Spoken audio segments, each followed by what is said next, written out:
Hello, welcome back to my channel. Today, I'm going to talk about my 2023 personal goals. How they went, what happened in 2023 related to my personal goals. And most of what I say in this video probably won't be a huge surprise if you've been following along throughout the year, because I post monthly and quarterly videos talking all about my personal goals and my progress along the way. So every month I will check in and let you know how they're going. Every quarter I will tell you how my quarterly focus went. So the overarching progress for the year probably is going to be kind of what you expect if you've watched all of those videos leading up to it. But I still think it's fun for me to kind of have this video at the end of the year where I talk about my annual goals, and sometimes something will come out of it for me as well. So this year I had 6 annual goals. When I started the year, when I set my goals and I filmed like, here are my 2023 goals, I only had 5. Because when I set my goals for 2023, I was not pregnant yet. We were trying, but we did not have a positive test. So I went ahead and set my goals with and without that in mind. It's hard to explain because I was hoping that that would become a goal for 2023. But as of December 15th, like this time last year, I wasn't pregnant. And so I didn't know what that was going to look like. So I set my 5 personal goals knowing that that could be a possibility, but it wasn't guaranteed, and hoping that I would add it at some point throughout the year. I did end up adding it, obviously. If you've been around, I had a baby in 2023, and that's the last goal. So we'll get to that one, I think maybe a little bit later. So let's start with the first 5 that I set in December of 2022. So the first one on here was to strengthen important relationships. And if you've been around, I like to have annual goals that are a little bit more vague. I like to give myself the opportunity to set quarterly goals and more specific action steps within those goals and have a little bit more of flexibility that way. It does mean at the end of the year, sometimes it can be hard to assess whether I actually did that thing, right? I'm just kind of talking about it and getting a feel for, did I accomplish that or did I not accomplish that? And overall, I feel okay about this goal. It doesn't feel great, but it doesn't feel like the worst. I think there are some relationships that really did get strengthened this year. My relationship with my husband, my relationship with my mom, my relationship with a couple of key friends. I think those, and my sister, and my relationship with my sister, those I feel like really got strengthened and solidified this year, and I feel really good about those. I also feel a little bit weird kind of talking about this goal in total because it is not just me. Like, it is a goal that involves other people.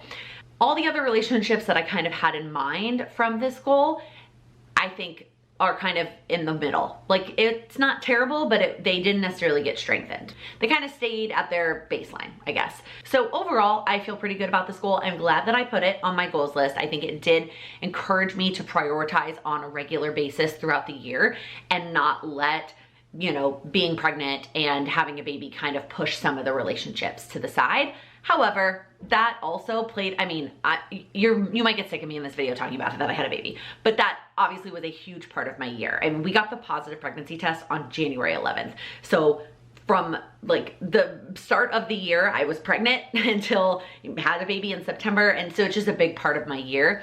So some of the strengthened relationships were a result of that situation. And so that may have happened without it being on my goal sheet, but doesn't mean that I can't be proud of it. The next one was to change my last name. Did I do that? No. The reason is because I realized that one of the reasons why, well, let me rewind. Okay, I've wanted to do it since we got married. That's been on the plan.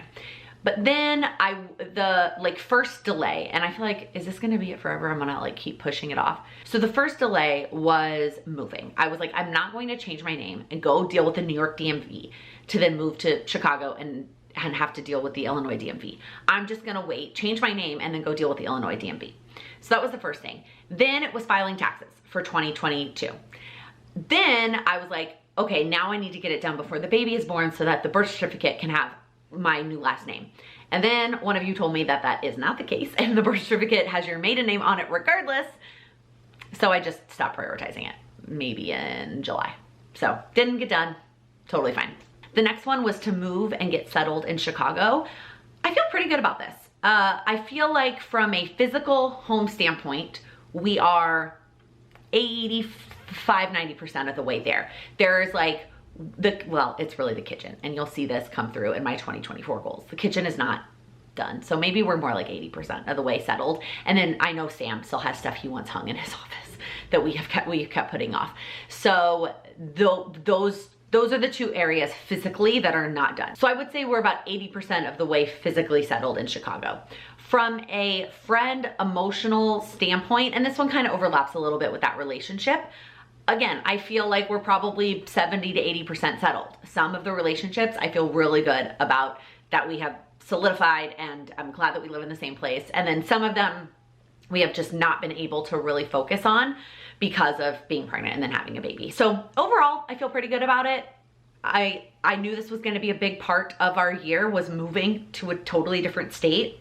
And really it just took up a lot of our time and energy emotionally and physically and all of the things.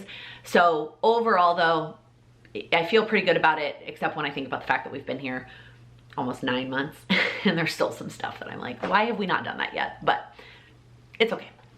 The next annual goal was to focus on our finances, and I really don't feel like I prioritize this goal at all. Did I do some of the action steps that I set in the quarters and the months? Yeah. But do I feel any different about our finances this year than I did the year before? No. I don't feel like I know them any better. I don't feel like I tracked them any better. I feel kind of the same. So I feel like that didn't really work. And kind of like the relationship one, I'm not going to dig into this super deep because finances are a very personal thing and involves my whole household. But I really wanted to make looking at it more and focusing on it, that was why I chose the word focus. I wanted to make that more of a priority rather than just like, you know, going through the motions. And I did not do that this year. The next one was to prioritize my physical health.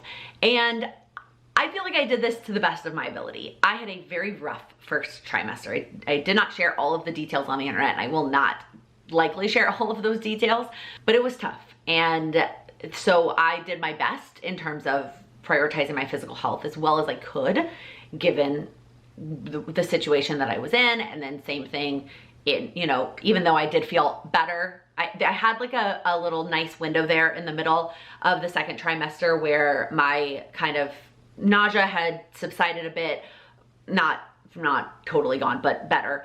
And then, but I still didn't feel like physically uncomfortable. And like I felt like it was a very short-lived window.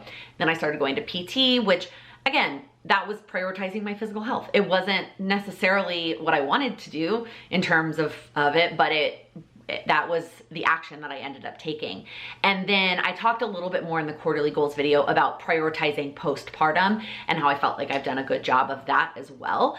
So overall, given how I felt physically for a lot of the year, I feel like I still did a lot of things to prioritize my physical health. Do I feel like I did absolutely everything I could do? No, probably not. I don't know that I would give this like a 10 out of 10, but it was decent. I mean, I feel like that's kind of the story here. For all of these, I either did them or it was like a 7 to 8 out of 10, right? Like the relationships was like a 7 to 8. Change my last name was a 0. Move and get settled, 7 to 8. Focus on our finances, okay, maybe like a 1. And prioritize my physical health, I would say, given everything going on, like a 7 or 8. And then of course the last goal, which got added very shortly after the year started, was to have a baby. Like I mentioned, we found out early January that I was pregnant and we were going to be having a baby in 2023. And it just changed everything about my year and my goals. And it has, and then some at this point now that she's here. And I keep promising that I'm going to talk about this more in a video, and I can't decide if that's this video or if it's the 2024 video or is it its own video. The summary is that having her here has inspired me even more so to work on my goals. Like I always knew that having a child would be such a great why. It would be such a motivator for me. I didn't know what it was gonna feel like until she was here. And now that she's here, I wanna be the best me I can be. I wanna get things done so I can spend time with her. I want to be able to provide for her and anything that she wants and needs, and you know what I mean, like within reason. But her existence has a 1 zillion % changed me and has made it so that I want to work even harder than I did before. I've always been obviously a very goal-oriented person, But having a child, I feel like, has made that even stronger. So that is gonna be it for this video before I get way too sappy. Overall, I feel really good about 2023. It was a great year. So many big life changes, but all positive, and overall very, very thankful and lucky for where we are at in our lives and just all of the things. Not to say that this year hasn't come with its fair share of challenges, but overall, I feel really good about 2023 and excited about 2024. So I'm gonna wrap up this video here. If you liked it, please give it a thumbs up. If you're new here, please click that subscribe button. I have more videos coming at you this week, moving into my 2024 goals and action steps and all the things. And then in the new year, lots of videos focused on helping you achieve your personal goals.